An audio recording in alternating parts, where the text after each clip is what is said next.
nama saya Ayub Medo Keretana, nomor induk mahasiswa 14119-033. Saya dari Universitas Katolik Widya Mandiri Kupang, program studi pendidikan biologi. Di sini saya akan menjelaskan tentang metabolisme karbohidrat. Kita langsung saja ke materi.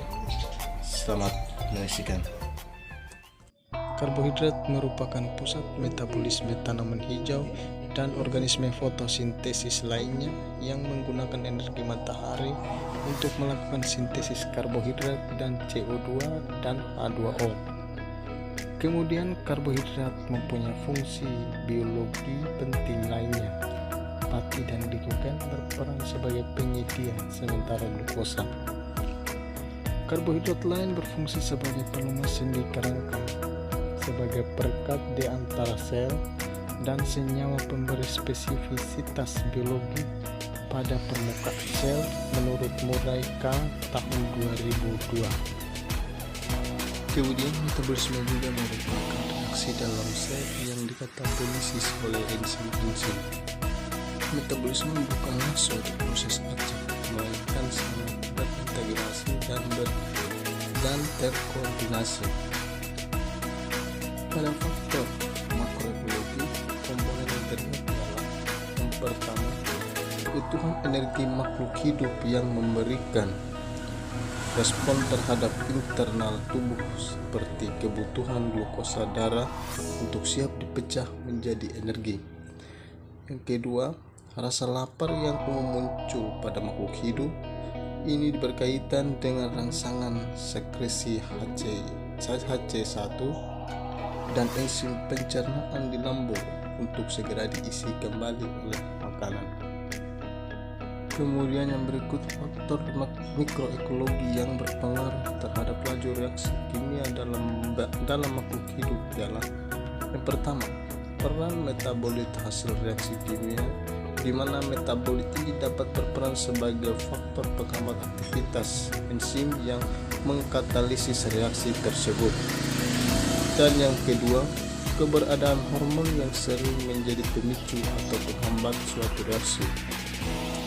Kemudian, metabolisme memiliki 4 fungsi spesifik, yaitu untuk memperoleh energi kimia dari degradasi sari makanan yang kaya energi dan lingkungan atau dari energi solar. Kemudian yang kedua, untuk mengubah molekul nutrien menjadi prekursor unit membangun bagi makromolekul nutrien menjadi prekursor unit pembangun makromolekul sel. Dan yang ketiga, untuk menggabungkan unit-unit pembangun ini menjadi protein, asam nukleat, lipid, polisakarida, dan komponen sel lainnya. Dan yang terakhir, untuk membentuk dan mendegradasi biomolekul yang diperlukan di dalam fungsi khusus sel. Kemudian yang berikut yaitu katabolisme atau penguraian.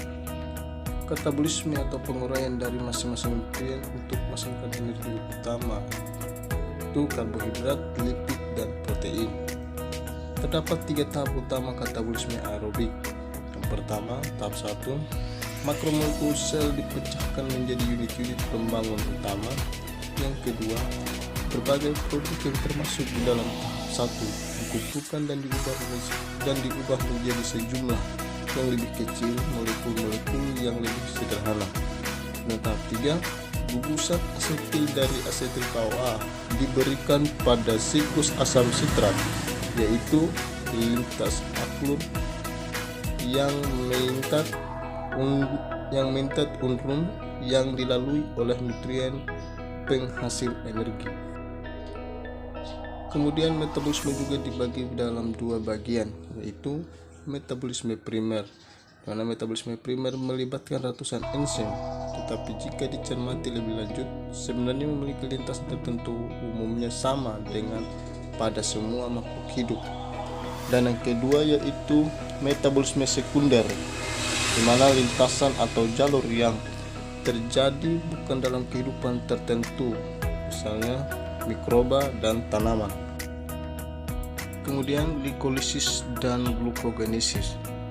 Glikolisis di mana kebutuhan akan glukosa di dalam semua jaringan tubuh menjadi minimal, dan sebagian, misalnya otak serta eritrosit, memang memerlukan glukosa dalam jumlah besar. Dan yang kedua, kalau suatu otot mengadakan kontraksi dalam media anaerob, yaitu media yang kandungan oksigennya di dalam dikosongkan, maka glikogen akan menghilang dan muncul laktat sebagai produk akhir yang utama. Ini menurut pendapat dari Albert L. Lehigher pada tahun 2000. Kemudian, kalau pasokan oksigen kurang, maka oksidasi kembali NADH yang terbentuk dari NAD saat glikolisis terganggu. Dalam keadaan ini, NADH akan dioksidasi kembali melalui perangkaian dengan proses reduksi pirufat menjadi laktat, dan NAD yang termasuk secara demikian memungkinkan berlangsungnya glikolisis. Ini menurut dari Murray K. pada tahun 2002.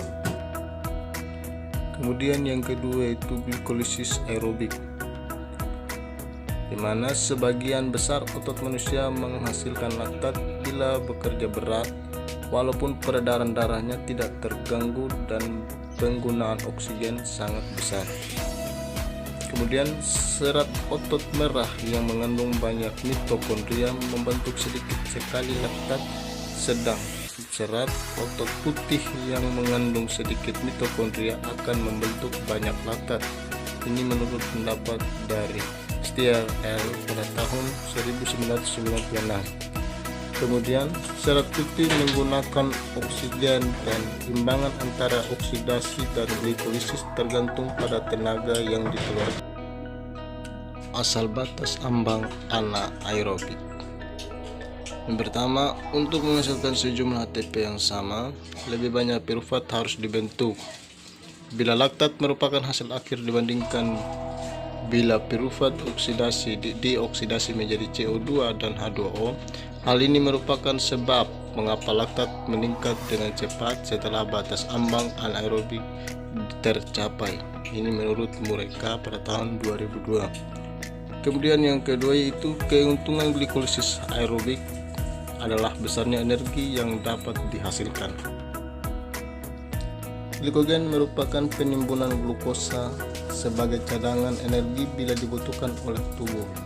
Sejumlah glikogen berbeda dalam berbagai jaringan, dan bahkan dalam satu jaringan pun jumlahnya dapat berbeda, tergantung pada penyediaan glukosa dan kebutuhan energinya. Sebagian besar glikogen terdapat di hati dan otot. Kemudian jumlah glikogen orang normal berkisar sekitar 400 ml glikosil atau 65 gram berat kering per kilogram berat jaringan. Kemudian keseluruhan proses ini dapat dibagi menjadi 3 tahap, yaitu perubahan glukosa non-fosfat menjadi urin difosfat glukosa atau UDP menjadi glukosa. Kemudian pemindahan satuan glikosil dari UDP menjadi glukosa ke rantai glikogen sehingga terjadi perpanjangan rantai milosa dengan ikatan 1-4.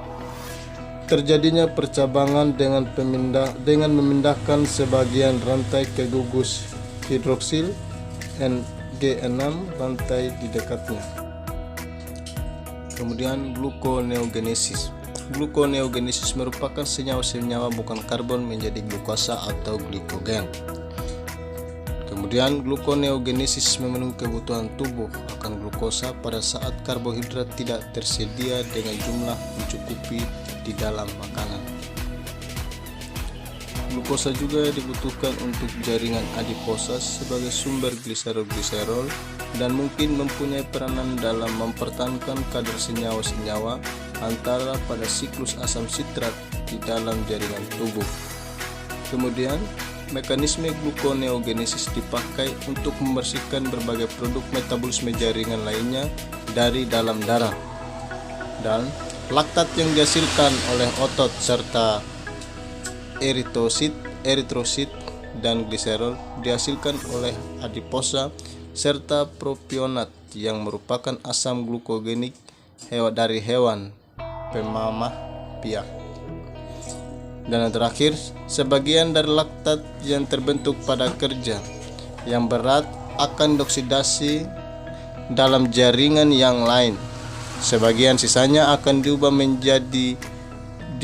kembali menjadi glukosa, atau kadang-kadang kalau persediaan glukosa masih cukup dan diubah jadi lemak. Bagi tubuh, lemak merupakan bahan bakar yang ditimbun di dalam jangka waktu lama. Kemudian sumber energi pada gluconeogenesis pada siklus asam trikarbonsilat atau TCA dari piruvat. Siklus asam sitrat atau siklus Krebs atau TCA merupakan rangkaian reaksi di dalam mitokondria yang menghasilkan katabolisme residu asetil.